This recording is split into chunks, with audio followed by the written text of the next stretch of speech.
Assalamualaikum warahmatullahi wabarakatuh. Perkenalkan, nama saya Yogi Andrian dengan NPM 1632313 dari Universitas Islam Bandung, jurusan Farmasi Fakultas MIPA. Kali ini saya akan menjelaskan tentang karya tulis ilmiah saya yang menggunakan tema gender dan seksualitas. Gender merujuk pada peran, perilaku, dan identitas yang dianggap sesuai oleh masyarakat untuk laki-laki dan perempuan atau non-binar. Ini lebih terkait dengan ekspresi sosial dan budaya dari faktor biologis. Lalu seksualitas adalah orientasi emosional, romantis atau seksual seseorang terhadap orang lain. Ini mencakup kategori seperti heteroseksual, lawan jenis, homoseksual, jenis kelamin sama, biseksual, lebih dari satu jenis kelamin, dan aseksual, kurangnya ketertarikan seksual. Gender dan seksualitas mempengaruhi identitas individu namun tidak selalu berhubungan langsung satu sama lain. Itu terkait gender dan seksualitas. Lalu, penggunaan istilah LGBT. Biasanya masyarakat Indonesia menggunakan berbagai istilah untuk menggambarkan orientasi seksual dan identitas gender. Istilah LGBT, lesbian, gay, biseksual, transgender, intersex, queer atau questioning umum digunakan untuk merujuk pada kelompok minoritas seksual dan gender. Peran LGBT, masyarakat Indonesia menggunakan banyak istilah berbeda untuk menggambarkan orientasi seksual dan identitas gender. Dan istilah LGBT, lesbian, gay, biseksual, transgender, intersex, queer atau questioning umum digunakan untuk merujuk pada minoritas seksual dan gender secara global. Pada tulisan ini, kami akan menggunakan istilah LGBT yang lebih akrab bagi masyarakat Indonesia. LGBT lebih dikenali oleh masyarakat Indonesia. Dinamika dan perubahan konstruksi gender lintas budaya harus dijelaskan dalam perspektif holistik dan multidimensi, seperti dengan perspektif interseksionalitas dalam memahami LGBT yang lebih dari sekadar orientasi seksual. Orang LGBT seringkali merasa sangat kuat tentang identitas mereka, sehingga LGBT dapat diidentifikasi sebagai komunitas dalam istilah doktrin heteronormatif. LGBT merupakan kelompok minoritas yang sering mengalami kekerasan dan diskriminasi secara politik dan sosial. Meskipun tidak dikategorikan sebagai gangguan mental, stigma dan diskriminasi yang melekat pada LGBT masih ada, misalnya anggapan tidak normal dan tidak konvensional oleh sebagian besar masyarakat. Lalu, sikap seseorang terhadap homoseksual. Sejalan dengan latar belakang pribadi mereka, seperti tipe masyarakat di lingkungan di tempat tinggal mereka, perkembangan budaya dan moral, dan situasi politik, hasil penelitian terkait dengan penerimaan sosial LGBT di Indonesia menunjukkan bahwa ada 4 alasan mengapa LGBT dianggap tidak dapat diterima. Karena alasan pertama adalah mayoritas orang percaya bahwa hubungan sesama jenis dilarang oleh Tuhan dan agama, karena Indonesia berada di mayoritas Islam. Kedua adalah mayoritas orang percaya bahwa LGBT adalah pilihan gaya hidup dan bisa dihindari jika seseorang mau melakukannya. Yang ketiga adalah bahwa LGBT dianggap memiliki gaya hidup mewah. Terakhir, anggota komunitas LGBT sering tidak ingin orientasi seksual mereka diketahui karena khawatir akan memalukan keluarga mereka. Kondisi ini tidak terlepas dari peran stasiun televisi yang membahas LGBT sebagai bagian dari seksualitas. Membingkai isu tersebut dengan mengikuti pandangan umum masyarakat Indonesia yang heteronormatif, media menganggap isu LGBT sebagai seksual yang tidak pantas, tabu, menyimpang, menular, dan bertentangan dengan norma agama, serta berbahaya bagi generasi muda. Persepsi tentang perilaku dan diskriminatif. Persepsi tentang perilaku dan diskriminatif terhadap in-group sering kali menghambat usaha minoritas untuk mengembangkan hubungan antar kelompok yang positif dengan kelompok mayoritas dengan menjaga jarak sosial dan memisahkan mereka dalam masyarakat tempat mereka tinggal.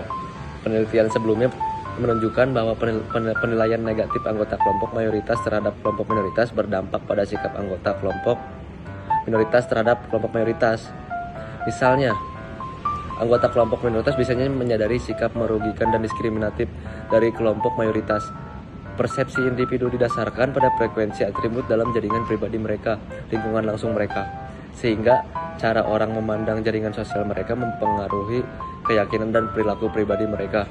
dan membentuk dinamika kolektif mereka. Permasalahan LGBT berkaitan dengan itu. Permasalahan LGBT yang berkaitan dengan keberagaman di Indonesia adalah masih banyak masyarakat yang belum bisa menerima perbedaan dan justru mereka menyikapinya dengan kekerasan.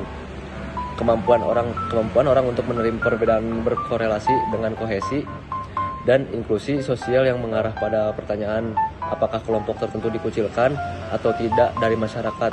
Selain itu, penelitian tentang LGBT di Indonesia seringkali berfokus pada pengalaman umum atau personal, seperti permasalahan seksual dan agama, ekspresi dan ancaman resiliensi dan makna hidup, sementara bagaimana mereka mempersepsi sebagai kelompok in-group LGBT serta dipersepsi oleh kelompok out-group LGBT.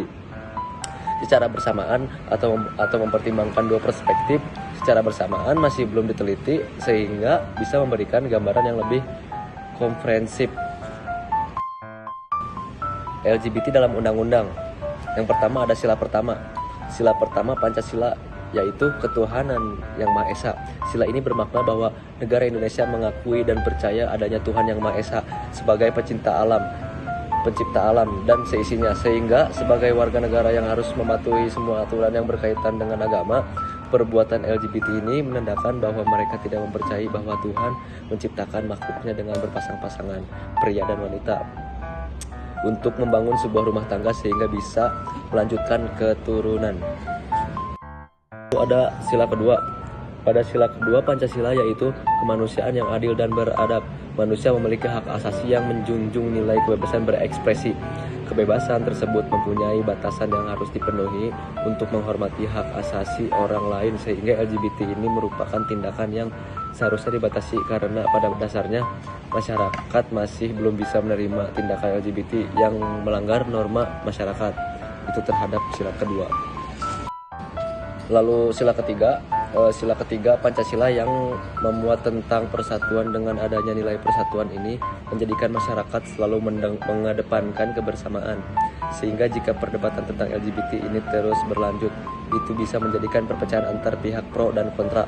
Selain itu, peraturan tidak tertulis yang ada dalam masyarakat bahwa hubungan yang sah adalah ikatan perkawinan antara perempuan dan laki-laki, sehingga jika perkawinan belum terlaksanakan, maka hubungan seksual antara laki-laki dan perempuan belum bisa dilakukan atau dianggap tabu.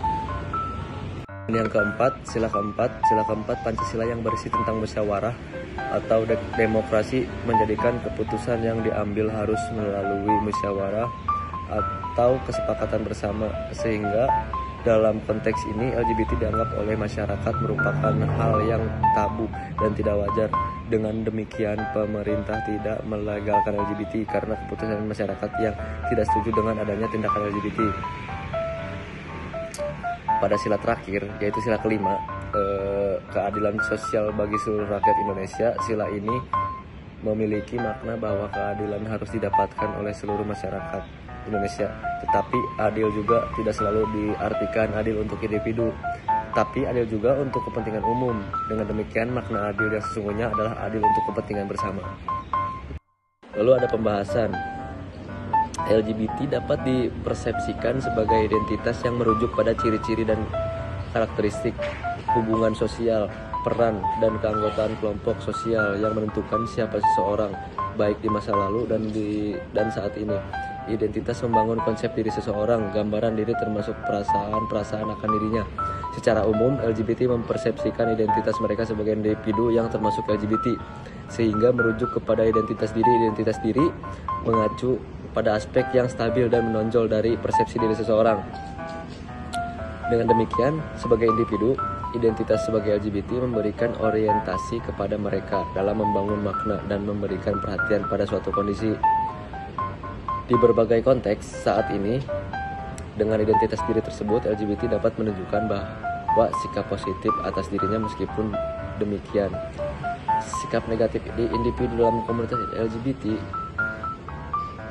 terhadap LGBT masih ada.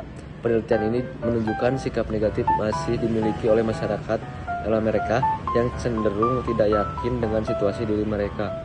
Adanya inkonsisten kognitif dapat memunculkan sikap negatif karena inkonsisten menjadi awal yang terjadinya disonansi yang menyebabkan ketidaknyamanan. Peneliti menemukan adanya kesenjangan antara kognisi dan kenyataan di lingkungan sosial yang cenderung dipengaruhi oleh nilai-nilai dan norma. Goodbye!